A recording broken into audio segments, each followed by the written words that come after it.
Bom dia, boa tarde, boa noite.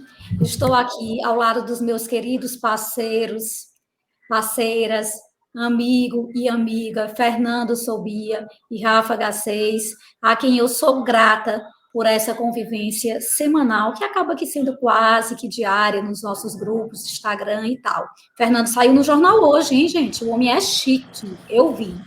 Ele até Olha lá no abriu aí, Instagram ó. dele. Como é que você Ô, sabe? Eu Rafa, mandei para você? tem Ele que até ir para o Instagram do Na Veia. O homem está no jornal. Mas sim, ele, sem ele tem que querer. compartilhar no Navê essas coisas para os nossos ouvintes verem o tamanho da importância. O cara foi Não, no A ousadia, cabeleireiro, ousadia de defender os meus progressivo. clausos. é isso aí. Vai ter que ir para o Instagram do Na Veia. Gente, é Marca lá o o na seguinte. veia. Vou marcar, Rafinha. É o seguinte, hoje eu venho falar aqui sobre um caso, no mínimo, cabuloso, que aconteceu entre a Paraíba e o Rio de Janeiro. O que foi? Foi há 10 anos atrás, aconteceu um crime no estado da Paraíba. E quando da apuração desse crime, localizou-se o CPF de uma pessoa que estaria vinculada às contas para as quais teria sido destinado o dinheiro objeto do crime, e essa conta apontava para o CPF de uma professora que mora no estado do Rio de Janeiro. Então, foi expedido o mandado de prisão para o estado do Rio de Janeiro. A professora estava dando aula dentro de uma residência, aula particular, quando ela foi surpreendida com a ordem de prisão.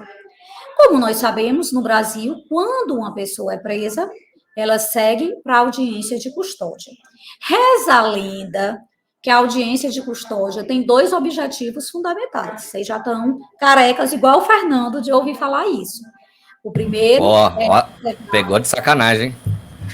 de vez em quando, para descontar o que você faz comigo. É, me desconcentrando, tá vendo? Ele é assim, mas tudo bem, eu amo, mesmo assim, mesmo com esses defeitos de fábrica. Mas vamos continuar. A audiência de custódia tem dois objetivos. Um é analisar possível ocorrência de maus tratos, tortura. A gente sabe que esse objetivo, muitas vezes, ele se concretiza de uma forma pífia, porque nós temos uma série de problemas com relação às perícias, que muitas vezes não são feitas a tempo. Nós sabemos também que nem todo tipo de tortura ou maltrato vai ficar constatando no laudo pericial, enfim. E nós temos o outro objetivo da audiência de custódia, que é observar a legalidade da prisão. Nós sabemos que a audiência de custódia, ela é um juízo bifronte, um olhar para o passado, para ver se a prisão que aconteceu é legal ou ilegal, e um olhar para o futuro. Se essa prisão for legal, há necessidade de manutenção dessa prisão? A princípio, mesmo que as audiências de custódia tenham sido implementadas no Brasil com anos e anos e anos de atraso, porque nós já tínhamos ratificado tratados internacionais que versam sobre direitos humanos, que previam as audiências de custódia, e somente em 2015 o CNJ disciplinou a matéria, e só com o pacote anticrime em 2019 a matéria foi colocada no nosso Código de Processo Penal. Ainda assim, as audiências de custódia chegaram de uma forma capenga. Por quê? Porque, a princípio, as audiências de custódia só englobavam as prisões em flagrante. E aí veio a reclamação 29.303 da Defensoria do Rio de Janeiro, dizendo que todas as prisões importam. É preciso que também nas audiências de custódia, para além das prisões em flagrante, se analisem prisões temporárias, prisões definitivas, prisões preventivas, prisões decorrentes de pensão, dívida de pensão alimentícia. E aí, a reclamação 29.303 foi julgada finalmente procedente, de forma que nós podemos dizer que todas as prisões, desde dezembro de 2020, passam pelas custódias. Problema resolvido? Não. Desde dezembro de 2020, que eu e outras pessoas bem mais inteligentes do que eu vêm relatando, vêm denunciando essa insuficiência das audiências de custódia. Inclusive, eu já escrevi uns 3 ou 4 artigos a respeito da matéria. E esse caso vem a escancarar, a descortinar o problema das custódias no Brasil com relação a prisões preventivas, prisões temporárias, mandatos de prisão. Tem a audiência de custódia, mas o juiz que realiza a audiência de custódia não tem competência para analisar o mérito da prisão. Só quem tem competência para analisar o mérito da prisão é o juiz natural da causa. Ora, nós temos duas soluções. A primeira solução é dizer que esse juiz natural da causa vai ter a competência para realizar a audiência de custódia. E a segunda opção é, se nós temos um outro juiz que vai fazer a audiência de custódia, ele tem que ter competência para analisar o mérito da prisão. Porque há situações em que a prisão é escandalosamente ilegal. E aí, o que o juiz vai fazer ao ter contato com essa prisão? Simplesmente permitir, ao contrário do que determina a Constituição e os tratados internacionais sobre direitos humanos, que mesmo a prisão ilegal se mantenha, que uma pessoa, de forma ilegal, seja jogada, seja lançada num sistema já entendido pelo STF como um estado de coisas inconstitucional. Nós tivemos nesse ano a confirmação da medida cautelar lá na DPF 347, e foi isso que aconteceu. A professora foi retirada da sala de aula no estado do Rio de Janeiro, levada para a audiência de custódia no Rio de Janeiro. O juiz ou juíza responsável pela audiência de custódia constatou, porque isso é uma prova pré-constituída, que a época dos fatos, ou seja, a época da ocorrência do crime, a professora tinha 13 anos de idade, 10 anos de idade, gente. Uma pessoa com 10 anos de idade é uma criança. Criança não comete crime. A imputabilidade penal só inicia aos 18 anos no Brasil. A partir dos 16, nas medidas socioeducativas, mas com 10 anos é uma criança. Então, pela simples apresentação da identidade dela, era possível se concluir, não é impossível que ela seja responsabilizada. E qual foi a solução? Não, eu não posso entrar no mérito desse decreto prisional. Só quem pode fazer isso é o juiz natural da causa, lá no estado da Paraíba. E a professora, assim, seguiu presa por longos 8 dias. E quem ajudou a solucionar a questão foi, inclusive, o pai da professora, que não tem nenhum conhecimento jurídico. Foi apurado que o CPF dela foi usado de forma indevida. E valeram-se do CPF dela para abrir essa conta e tal. Ou seja, ela foi vítima dessa circunstância de ter levado o CPF dela e foi presa diante dessa situação. E aí resta escancarado uma série de problemas do sistema de justiça penal. Primeiro, o Ministério Público, quando da apuração desse crime, até a própria polícia, quando tiveram acesso a esse CPF, porque o que chegou, a forma como se chegaram às contas foi justamente através do CPF. No CPF, verificaram que existia uma conta em nome da professora. Com esse CPF, não se teve a cautela de analisar a idade de um acusado, de um imputado, é importante no processo penal, é importante para a questão da imputabilidade, é importante para fins de prescrição, e aí nós temos um crime que já aconteceu há mais de 10 anos, então, logicamente, se pensa numa possibilidade de prescrição e tem que ser analisado. Existem idades em que os prazos prescricionais são reduzidos pela metade, lá temos o artigo 115 do Código Penal, então o Ministério Público denunciou sem essa cautela. E o judiciário recebeu a denúncia de forma automática, sem também analisar a justa causa para o recebimento dessa denúncia. Como é o padrão, né, Gina? Exato. E é isso que eu estou dizendo. Esse caso ele é muito emblemático, porque de uma só lapada, ele joga luzes em uma série de problemas do nosso sistema penal. E aí, chega na audiência de custódias e os problemas são coroados, porque ela segue presa. E aí, quando chega para o juiz natural do caso, lá na Paraíba, ele diz, de fato, houve aqui um equívoco, a denúncia não deveria ter ocorrido. Se a denúncia não deveria ter ocorrido, por que o senhor recebeu, meu amigo? Porque não agiu com de receber essa denúncia. E aí, gente, para finalizar, né, eu faço ainda outro questionamento. Cadê as propostas de lei com o nome dessa professora? Quando acontece qualquer problema, quando uma pessoa é vítima de um fato escandaloso, imediatamente surgem propostas de leis. Aí existe aí propostas de lei, com o caso da Ana Hickman, com o caso da Larissa Manoela, e nada contra, muito pelo contrário. Acho justo. Mas Eu eu tenho acho muito contra. que Mas não enfim. pode ser de forma extrema.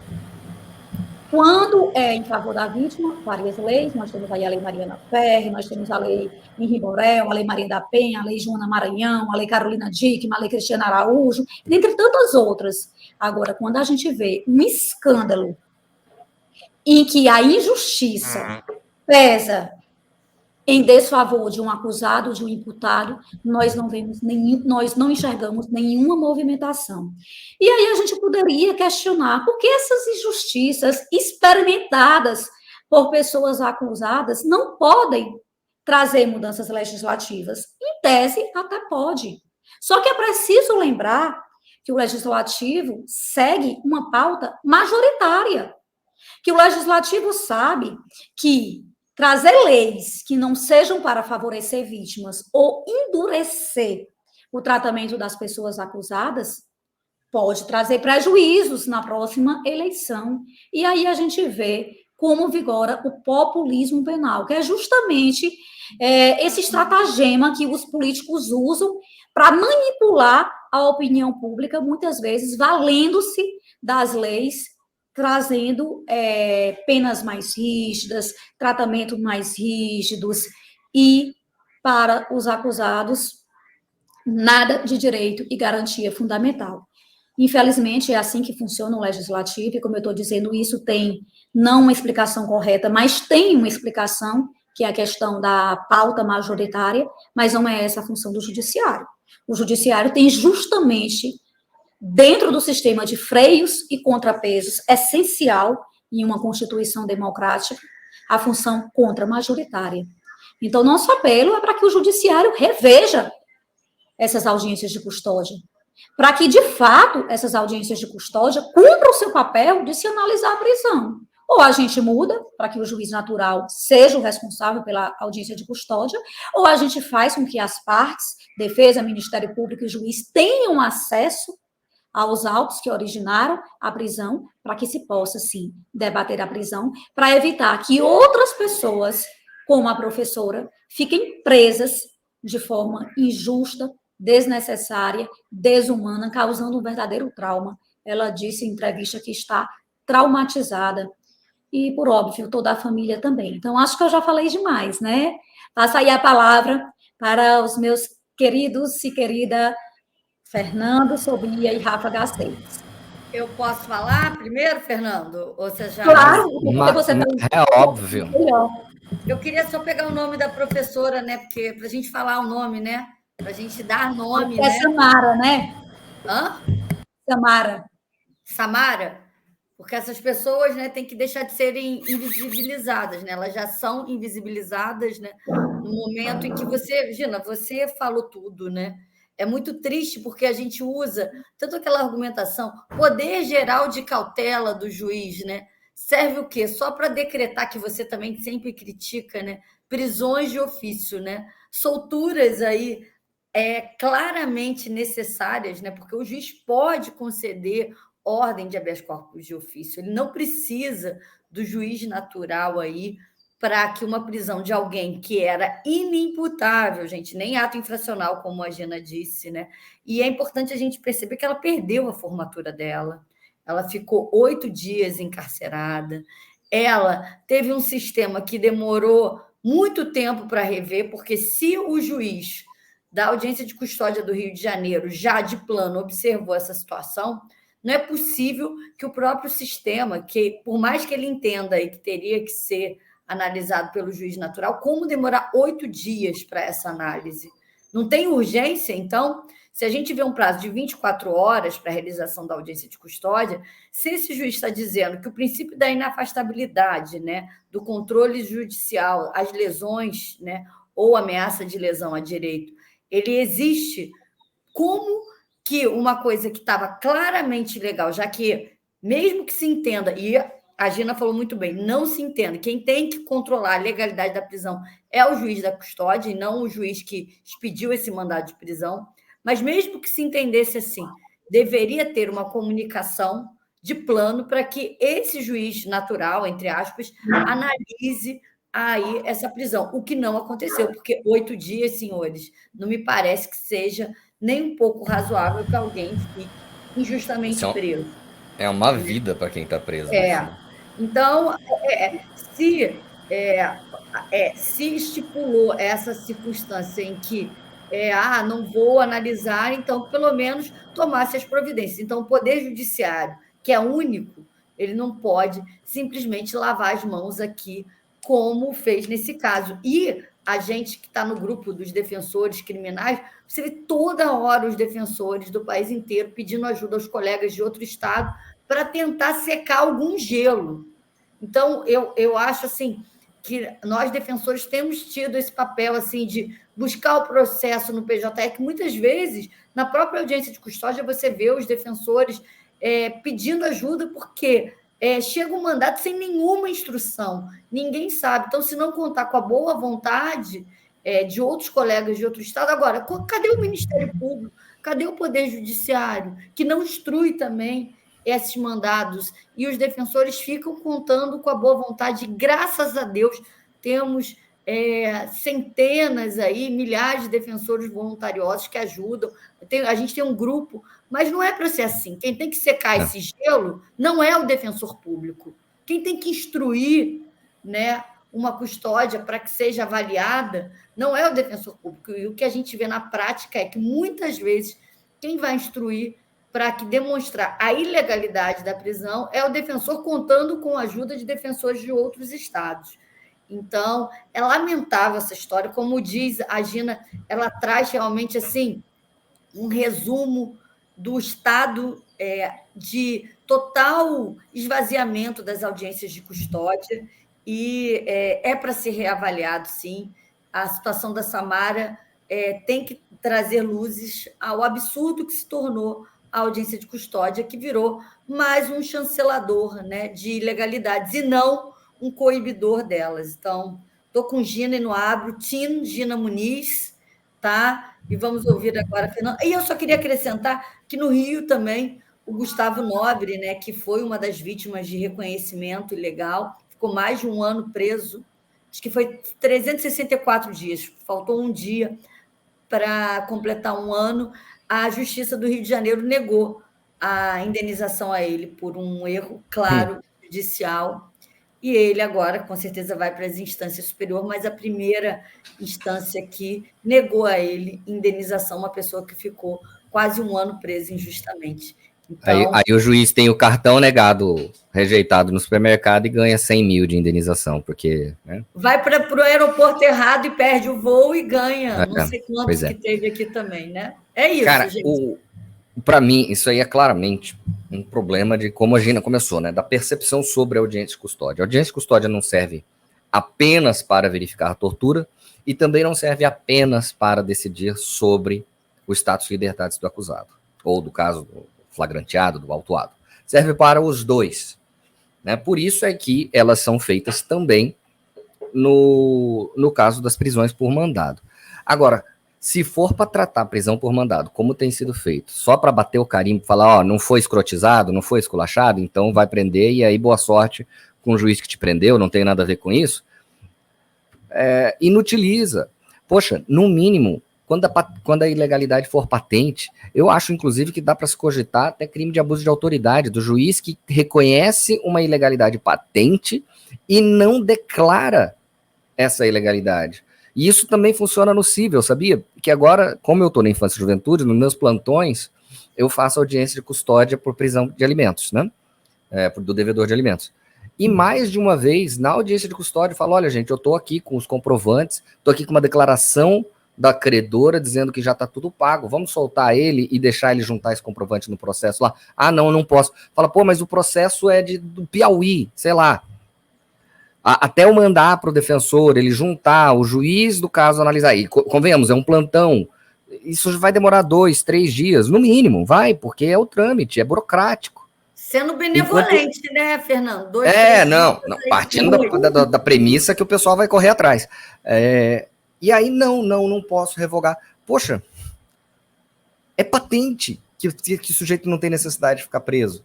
Aí, por conta de uma formalidade, mas na hora de postular medidas sobre prisão ou não, aí pode, né? Só acrescentar, Gina, talvez num próximo episódio a gente pode discutir isso, mas eu tenho muito contra essas leis com apelido. Eu parto do pressuposto que se a lei tem nome, ela é populista. Mas, de novo, outro episódio, porque eu tenho que... Meu tempo acabou hoje.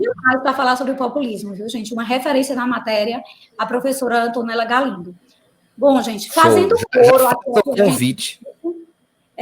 Fazendo coro aqui ao que a gente disse, eu também vou deixar uma sugestão de leitura.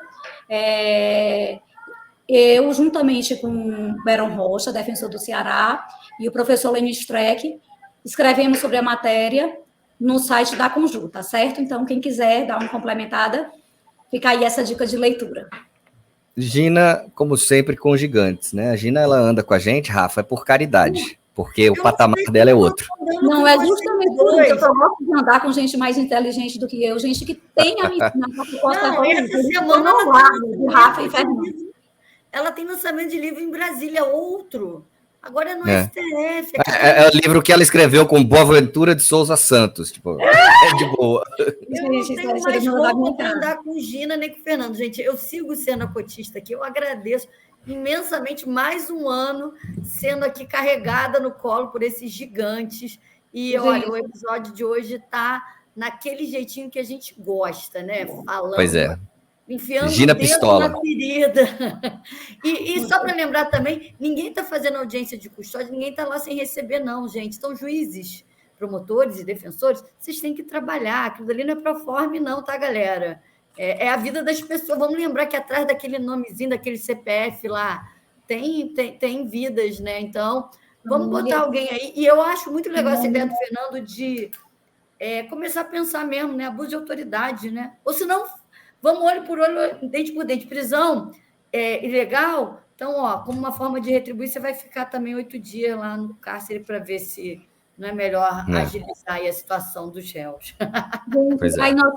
A ignorância das pessoas é tão grande que na primeira entrevista que a professora Samara deu, ela disse, eu não quero indenização, eu não quero nada. Ela não tem nem noção do quanto ela foi violada. E isso é muito triste. E aí, inclusive, no texto que... eu escrevi em autoria com o professor Lênio, com o professor Beron, nós, inclusive, mandamos um recadozinho para a Samara, fizemos um PS no final do texto. Então, leitura obrigatória. Vamos botar o link quando sair o episódio, tá, Gina? Manda o link para a gente, pelo amor de Deus, que a gente bota para complementar, porque Lênio, Beron e Gina não é todo dia, né, meus amores? Isso aí. Vamos combinar, né? Então tá, gente. Na veia! Na veia!